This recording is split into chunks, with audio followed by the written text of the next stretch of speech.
नमस्कार, मैं हूं आपके साथ गौरव राजेंद्र। बुलेटिन की शुरुआत करते हैं। राज्यपाल रमेश डेका ने नई दिल्ली के भारत मंडपम में आयोजित 43वें भारत अंतर्राष्ट्रीय व्यापार मेले में शिरकत की और इस दौरान उन्होंने छत्तीसगढ़ पवेलियन का भ्रमण कर वहां प्रदर्शित वस्तुओं और उत्पादों की जानकारी ली और पवेलियन में उपस्थित शिल्पकारों और उद्यमियों से बातचीत कर उन्हें प्रोत्साहित किया। राज्यपाल ने मेले प्रशंसा करते हुए कहा कि यह व्यापार मेला छत्तीसगढ़ की पहचान को राष्ट्रीय और अंतर्राष्ट्रीय स्तर पर ले जाने का एक बेहतरीन मंच है। छत्तीसगढ़ की कला, संस्कृति और विकास की झलक इस पवेलियन में देखने को मिलती है। उन्होंने राज्य के उत्पादों को, कला को बढ़ावा देने के लिए हर संभव प्रयास करने की बात कही।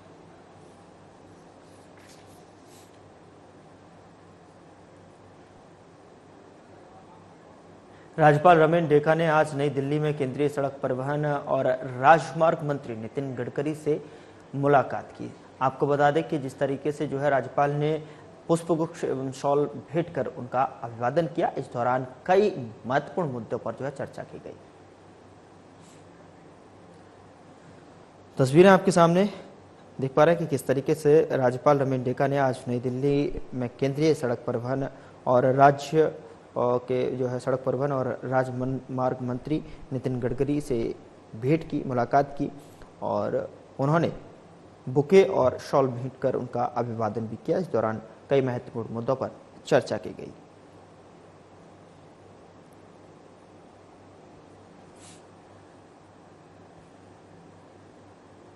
मुख्यमंत्री विष्णुदेव साय की अध्यक्षता में आज मंत्रालय महानदी भवन में कैबिनेट की बैठक आयोजित की गई।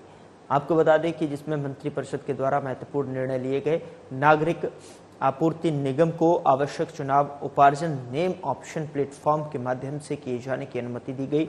इसके माध्यम से विशुद्ध रूप से राजनीतिक आंदोलन से संबंधित प्रकरणों को जनहित में न्यायालय से वापस ले जाने के संबंध में मंत्रिपरिषद की उप समिति द्वारा अनुशंसित 54 प्रकरणों को न्यायालय से वापस ले जाने हेतु आगामी कार्यवाही का अनुमोदन किया गया।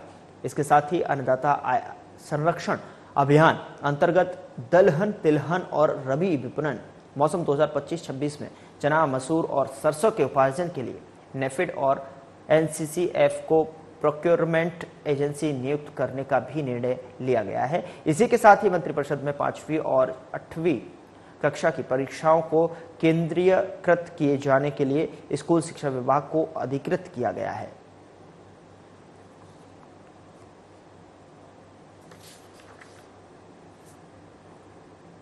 उधर राजधानी रायपुर में संविधान दिवस के अवसर पर पंडित जवाहरलाल नेहरू स्मृति चिकित्सा सभागृह में कार्यक्रम का आयोजन किया गया, जिसमें मुख्यमंत्री विष्णुदेव साय, उप मुख्यमंत्री अरुण साव, खेल मंत्री टंकराम वर्मा, मंत्री केदार कश्यप भी शामिल हुए। पंडित जवाहरलाल नेहरू सभागृह में अंबेडकर चौक तक इस दौरान पदयात्रा भी निकाली गई, जिसमें मुख्यमंत्री विष्णुदेव साय समेत मंत्रीगण शामिल हुए और अंबेडकर चौक तक पदयात्रा करते हुए डॉक्टर भीमराव अंबेडकर की प्रतिमा पर माल्यार्पण कर यात्रा का समापन हुआ। इस दौरान मुख्यमंत्री विष्णुदेव साय ने कहा कि आज संविधान दिवस है और इस अवसर पर डॉक्टर भीमराव अंबेडकर को नमन करता हूं।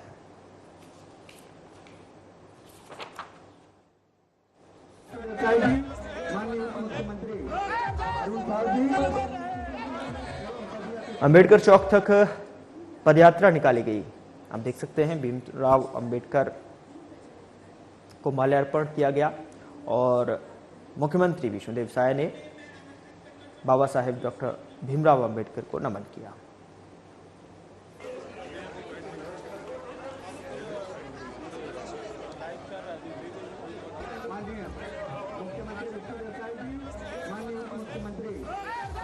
संविधान दिवस के अवसर पर कार्यक्रम का आयोजन किया गया, जिसमें मुख्यमंत्री विष्णुदेव साय, उप मुख्यमंत्री अरुण साव, खेल मंत्री टंकराम वर्मा सहित मंत्री केदार कश्यप भी शामिल हुए, जिसमें मुख्यमंत्री विष्णुदेव साय समेत मंत्रीगण शामिल हुए और अंबेडकर चौक तक पदयात्रा करते हुए डॉक्टर भीमराव अंबेडकर की प्रतिमा पर माल्यार्पण कर यात्रा का समापन किया। और इस दौरान मुख्यमंत्री विष्णुदेव साय ने कहा कि आज संविधान दिवस है और इस अवसर पर डॉक्टर भीमराव अंबेडकर को नमन करता हूं।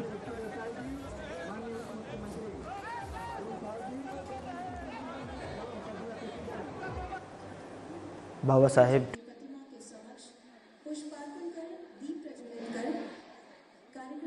आज 26 नवंबर है, संविधान दिवस है। सबसे पहले तो मैं समस्त छत्तीसगढ़ वासियों को संविधान दिवस की बहुत बहुत बधाई और शुभकामना देता हूं और संविधान के निर्माता बाबा साहब डॉक्टर भीमराव अंबेडकर जी को नमन करते हैं। और आज के इस अवसर पर खेल एवं युवा कल्याण विभाग द्वारा पदयात्रा का आयोजन किया गया है। यहाँ मेडिकल कॉलेज के ऑडिटोरियम से लेकर बाबा साहब भीमराव अंबेडकर की प्रतिमा तक हम लोग पदयात्रा करके जाएंगे और उनको वहाँ पर माल्यार्पण करेंगे। और इस पदयात्रा में हमारे प्रदेश के डिप्टी सीएम श्री अरुण साव जी हैं, हमारे खेल एवं युवा कल्याण विभाग के मंत्री टंकराम वर्मा जी हैं, मंत्री हमारे केदार कश्यप जी, दयालदास बघेल जी, हमारे पार्टी के वरिष्ठ और विधायक धर्मलाल कौशिक जी हमारे विधायकगण हैं और हमारे खेल एवं कल्याण विभाग के अधिकारी हैं और पूरे प्रदेश से काफ़ी संख्या में हमारे विद्यार्थीगण भी उपस्थित हैं। सब मिलकर हम लोग पदयात्रा करेंगे और हमारे प्रधानमंत्री जी ने साल भर स्थापना संविधान दिवस को लोग जाने और एक एक लोग तक पहुंचे, इसलिए स्मरण उत्सव के रूप में साल भर कुछ न कुछ संविधान दिवस को लेकर आयोजन होगा। उप मुख्यमंत्री अरुण साव ने अपने जन्मदिन पर परिवार सहित बिलासपुर के कल्याण कुंज वृद्धाश्रम पहुंचकर बुजुर्गों का आशीर्वाद लिया और साव ने बुजुर्गों से मिलकर उनका कुशलक्षेम जाना और उनके साथ समय बिताया। उन्होंने बुजुर्गों को कंबल, फल और मिठाई दी। बुजुर्गों ने केक काटकर उप मुख्यमंत्री साव का जन्मदिन मनाया और उनकी अच्छी सेहत व दीर्घायु जीवन के लिए आशीष दिया। वहीं उप मुख्यमंत्री अरुण साव ने आज रतनपुर पहुंचकर मां महामाया की पूजा अर्चना की और राज्य की तरक्की, समृद्धि एवं खुशहाली की कामना की। उन्होंने मंदिर परिसर में सफाई मित्रों का पैर पखारकर उनका सम्मान भी किया।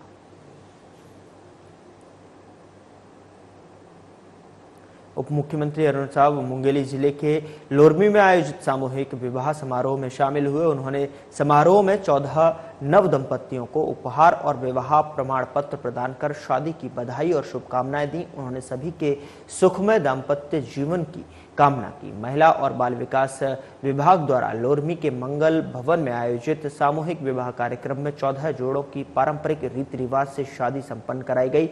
उप मुख्यमंत्री साव ने सामूहिक विवाह समारोह को संबोधित करते हुए कहा कि मुख्यमंत्री कन्या विवाह योजना गरीब परिवार की बेटियों के लिए वरदान है।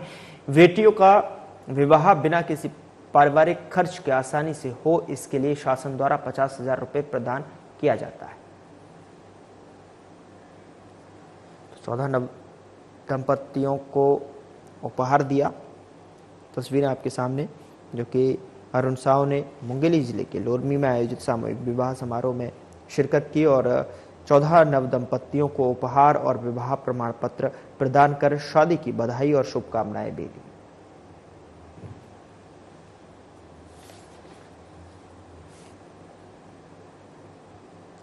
प्रदेश के स्वास्थ्य मंत्री और मनेंद्रगढ़ के स्थानीय विधायक श्याम बिहारी जायसवाल ने आज मनेंद्रगढ़ के विभिन्न धान खरीदी केंद्र का निरीक्षण किया और मंत्री जायसवाल ने धान खरीदी केंद्र रतनपुर, बरदर और खड़गवा और साथ ही आपको बता दें कि बड़ा बाजार केंद्रों का निरीक्षण करते हुए सभी धान खरीदी केंद्र पहुंचे और मंत्री जायसवाल ने धान खरीदी केंद्र में किसानों को मिलने वाली सुविधाओं का जायजा लेते हुए समितियों में धान खरीदी प्रक्रिया का भी जायजा लिया और इस दौरान मंत्री जायसवाल ने समितियों में धान बेचने आए किसानों को माला पहनाकर और श्रीफल देकर सम्मानित भी किया।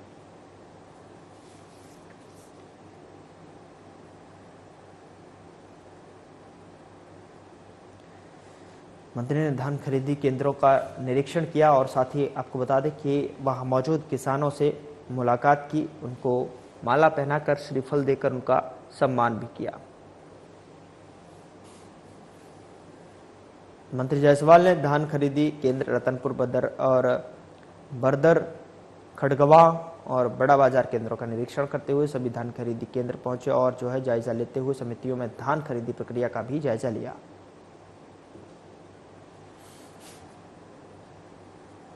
कलेक्टर डॉक्टर गौरव सिंह ने साप्ताहिक जनदर्शन में आज कलेक्ट्रेट परिसर के रेड क्रॉस सभाकक्ष में आम नागरिकों की समस्याएं सुनी। कलेक्टर जनदर्शन में आज 43 आवेदन प्राप्त किए। कलेक्टर ने आम नागरिकों से आवेदन के माध्यम से समस्याएं सुनते हुए अधिकारियों को जल्द से जल्द समस्याओं का निराकरण करने के निर्देश दिए हैं। इस अवसर पर नगर निगम आयुक्त अविनाश मिश्रा, सहायक कलेक्टर अनुपमा आनंद, अपर कलेक्टर कीर्तिमान सिंह राठौर, संयुक्त कलेक्टर उमाशंकर बंदे भी उपस्थित थे।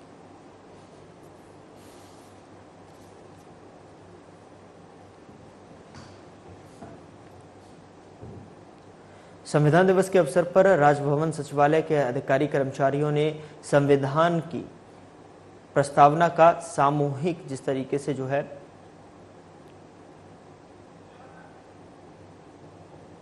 उल्लेखनीय है कि 26 नवंबर 1949 को हमारे संविधान को अंगीकृत किया गया था। इस साल भारत के संविधान को अंगीकार करने के 75 वर्ष पूर्ण किए गए हैं। राज्यपाल के विधिक सलाहकार भीष्म प्रसाद पांडेय, अवर सचिव अर्चना पांडेय, नियंत्रक संजय विश्वकर्मा सहित सचिवालय के अधिकारियों एवं कर्मचारियों ने संविधान की प्रस्तावना का वाचन किया।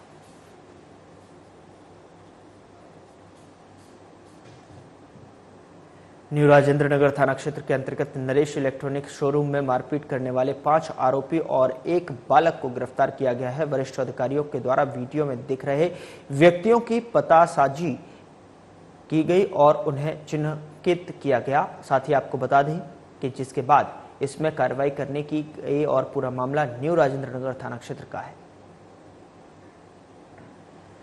वीडियो के आधार पर कार्रवाई की गई है।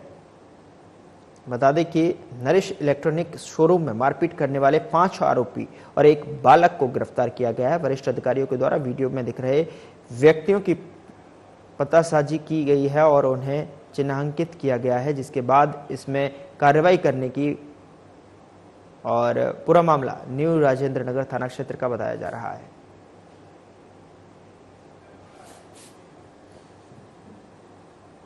उधर टिकरापारा में पीड़िता के घर अंदर जबरदस्ती घुसकर पीड़िता के साथ दुष्कर्म करने वाले आरोपी को गिरफ्तार कर लिया गया है। बता दें कि आरोपी के विरुद्ध पीड़िता की रिपोर्ट पर थाना टिकरापारा में अपराध दर्ज किया गया है। इसके बाद वरिष्ठ अधिकारियों के निर्देश पर कार्रवाई की गई। पूरा मामला टिकरापारा थाना क्षेत्र का बताया जा रहा है।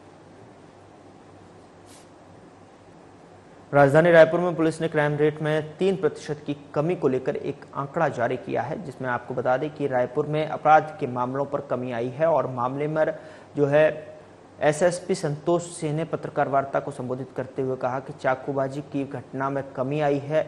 आदतन अपराधियों के जमानतन निरस्त किए गए हैं, धारा बढ़कर कायम किया गए जाएंगे और ताकि बार बार ये लोग अपराध न कर सकें, सोशल मीडिया पोस्ट करने वालों पर भी सख्ती बरती जा रही है। राजधानी रायपुर में पुलिस ने क्राइम रेट में 3% की कमी को लेकर जो है एक आंकड़ा जारी किया गया है। इसमें आदतन अपराधियों के जमानत निरस्त किए गए हैं और धारा बढ़कर कायम किए गए जाएंगे ताकि बार बार ये लोग अपराध न कर सकें।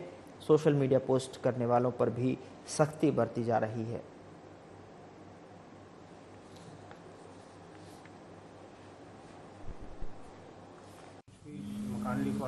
हाँ, ये एडवोकेट की शिकायत है और ये एडवोकेट भी अपना पक्ष लेके कुछ दिन पहले आए थे मेरे पास, लेकिन इसमें पाया गया कि अपराध तो बन रहा है, दिख रहा है, तो अपराध इसलिए इसमें कायम किया। बल्कि आज अपराध कायम होने के बाद भी ये लोग आए थे कि सर हम लोग आपसे पहले मिले थे। तो हमने कहा कि पहले मिलने से नहीं होता, आपकी पहले मिले मतलब आपकी बात भी सुन ली गई, शिकायतकर्ता की बात सुन ली गई। अब अपराध में बाकी हम लोग कायम करने के बाद प्राइमरी रूप से दिख रहा है, आगे हम लोग देखेंगे कि उसमें क्या कार्रवाई बनती है। पूरा रिकॉर्ड लिखा था, लेकिन इससे ये मतलब नहीं है ना कि अभी क्या हुआ। हाँ, लड़के गाड़ी तो उसकी इन्होंने बड़ी स्टाइल में उसकी इन्होंने रजिस्ट्री करवा ली है, वो तो दिख रहा है। जमीन भी नहीं है कि सब मकान जमीन अभी तक तो गाड़ी का है। और पिछली बार भी आए थे तो मैं पूछा था कि क्लाइंट में कैसे है, वैसे ही है जैसे अगर पुलिसकर्मी किसी केस की जांच कर रहा है और बाद में पता चला क्या कि उस आदमी की गाड़ी पुलिसकर्मी के नाम पे हो गई, तो प्राइमरी रूप से तो ऐसे भी संदेहास्पद हो गया। ऐसे ही एडवोकेट है, आपका क्लाइंट है और आप उसको अगर ऐसे करोगे तो ये तो दिख रहा है। अब बाकी जांच में भी दिख रहा है। शेष मुझे लगता है एक वायरल वीडियो वाला था आज, हाँ, जो तुम लोग पूछ रहे थे, है ना। हाँ, उसमें दोनों प्रार्थी जो है थाने में नहीं आए। अभी वायरल होने के बाद ही इन लोगों ने 2 लोगों को लेके आ गए थे, थाने में बैठाए थे। मैं बोला था उनको अगर अपराध नहीं भी कायम कराने आते हैं लेकिन दिख रहा है मारपीट का, तो पब्लिक प्लेस में न्यूसेंस का अपराध मतलब 151 में बुक करें, और अगर अपराध कायम कराने आते हैं दोनों पक्ष तो कायम करो इसका मारपीट का। और इनका कहना है कि इन्हीं लोगों ने उनको कहीं और मारपीट किया है, तो वो तेली बांधा या कहीं और है। मैं बोला हूँ कि जो भी शिकायत लेके आए अपराध दर्ज। उधर राजधानी रायपुर कंट्रोल रूम में एसएसपी संतोष सिंह के नेतृत्व में कॉप ऑफ द मंथ यानी कि महीने भर के अंदर बेहतर काम करने वाले पुलिस अधिकारियों को सम्मानित किया गया, जिसके तहत अलग अलग क्षेत्र में अपनी कार्यभार का बेहतरीन निर्वहन करने वाले अधिकारियों को प्रमाण पत्र और मोमेंटो देकर एसएसपी संतोष सिंह ने सम्मानित किया।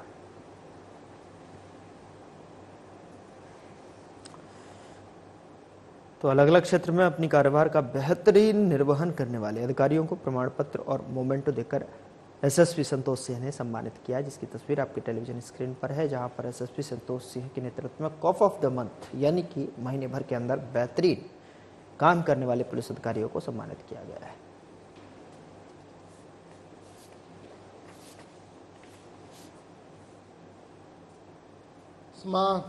कॉप ऑफ द मंथ जो हर महीने हम लोग जिले में अच्छा काम करने वाले पुलिस कर्मियों को दे करके सम्मानित करते हैं, और उनकी फोटो सभी थाना क्षेत्रों में लगाई जाती है। इस महीने 16 ऐसे पुलिस कर्मियों को कॉप ऑफ द मंथ का अवार्ड दिया गया है, जिसमें 2 थाना प्रभारी जिन्होंने समय समय पे वीआईपी ड्यूटी और अन्य कामों में महत्वपूर्ण भूमिका निभाई थी, उनके सहित कई आरक्षक, प्रधान आरक्षक, ट्रैफिक की एक महिला कर्मचारी जो पुष्पा सोनी बहुत अच्छा काम करती है, उनको भी दिया गया है।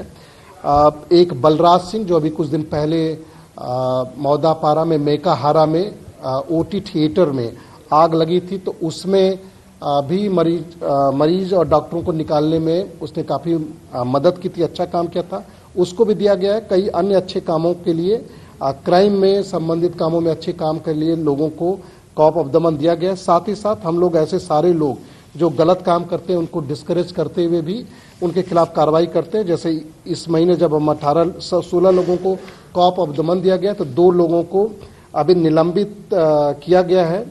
उसमें एक लीलाराम ध्रुव जो आरक्षक है, वो यूनिफॉर्म में शराब सेवन करके थाने ड्यूटी में था, उसको निलंबित करके उसकी प्राथमिक जांच की गई है।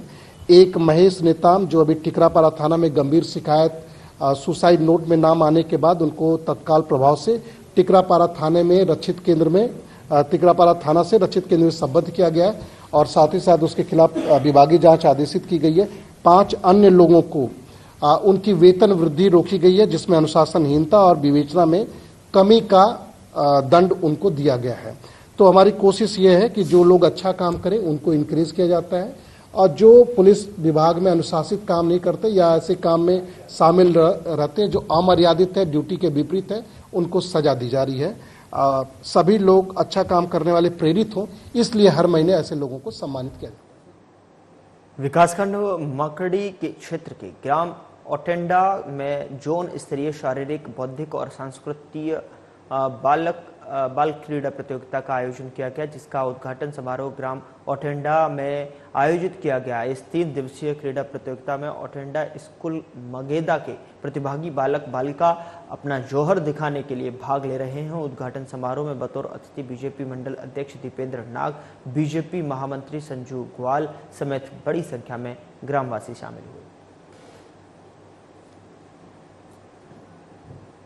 शासकीय उच्चतर माध्यमिक विद्यालय शामपुर में राष्ट्रीय सेवा योजना 7 दिवसीय विशेष शिविर का आयोजन औंढरी में आयोजित है। 5वें दिवस में आयुर्वेदिक चिकित्सकीय शिविर का आयोजन किया गया। इसके अंतर्गत डॉक्टर नरेंद्र कुमार साहू शासकीय आयुर्वेदिक औषधालय शामपुर के द्वारा ग्राम औंढरी ग्रामवासियों एवं विद्यार्थियों का उपचार किया गया। लगभग 130 मरीज का उपचार किया गया और मुफ्त में दवाई दी गई। डॉक्टर ने अपने उद्बोधन में कहा कि आयुर्वेदिक के 3 मूल सिद्धांत हैं: आहार, निद्रा और ध्यान। इसके अंतर्गत हम निरोग रह सकते हैं। आयुर्वेदिक दवाई में साइड इफेक्ट नहीं होता है और इसका इलाज स्थायी होता है।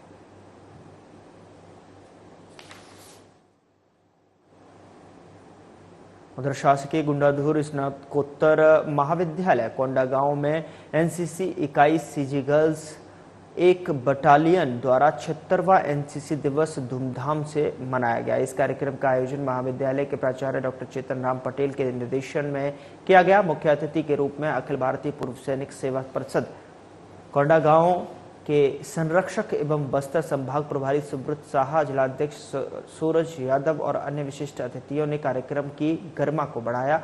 प्राचार्य डॉक्टर पटेल ने स्वागत उद्बोधन दिया और जबकि कैडेट कुसुम पांडे ने एनसीसी की भूमिका और इतिहास के बारे में बताया। सूबेदार नगेंद्र पॉल और एएनओ पद्मा पांडे ने एनसीसी के उद्देश्य और इसकी कार्यप्रणाली पर प्रकाश डाला।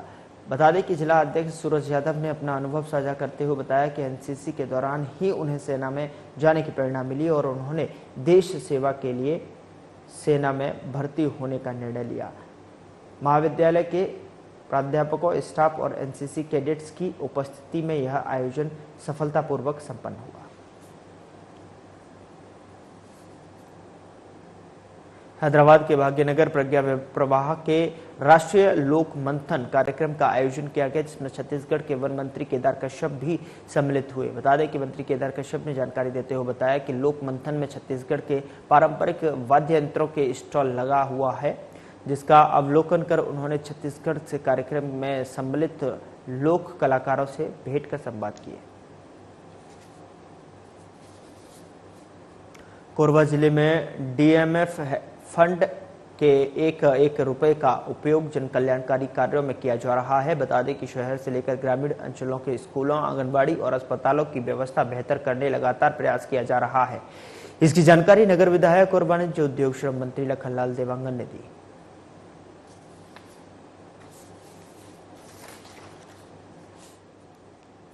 भारतीय जीवन बीमा निगम द्वारा केंद्रीय कार्यालय से जारी मिशन मिलेनियम के तहत छत्तीसगढ़ के अभिकर्ता विनोद कुमार साहू सपत्निक जापान के दौरे पर है, जहां पर इन्हें ग्रामीण क्षेत्रों में बचत और वित्तीय प्रबंधन के लिए सम्मानित किया गया। ज्ञात हो कि पूर्व में भी छत्तीसगढ़ से अभिकर्ता विनोद साहू पूरे जोन में पॉलिसी मानक पर प्रथम स्थान प्राप्त कर चुके हैं।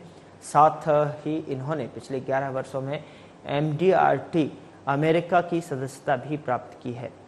वर्तमान परिदृश्य में ग्रामीण क्षेत्र में सर्वाधिक बीमा करने के कारण इनकी मंडल रायपुर में अलग ही छवि है। पूर्व में भी भारतीय जीवन बीमा निगम के अध्यक्ष के द्वारा अभिकर्ता का सम्मान किया जा चुका है। साथ ही अभिकर्ता साहू ने पिछले 5 वर्षों से पॉलिसी मानक में रायपुर और कोंडागांव में प्रथम स्थान प्राप्त किया है।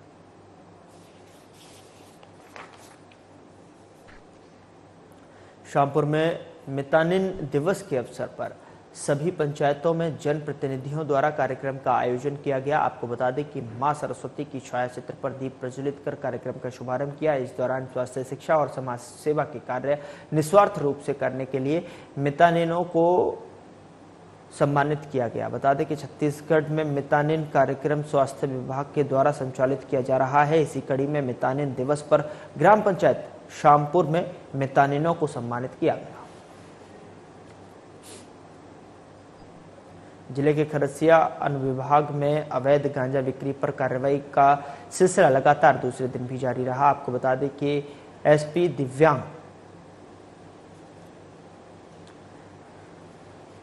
कुमार पटेल के निर्देशन और खरसिया एसडीओपी प्रभात कुमार पटेल के मार्गदर्शन में छाल और खरसिया पुलिस ने बड़ी कार्रवाई करते हुए 2 आरोपियों को गिरफ्तार किया है, जिसके कब्जे से कुल 3.35 किलो गांजा जब्त किया है। दोनों के खिलाफ NDPS एक्ट के तहत मामला दर्ज कर उन्हें रिमांड पर जेल भेज दिया गया है।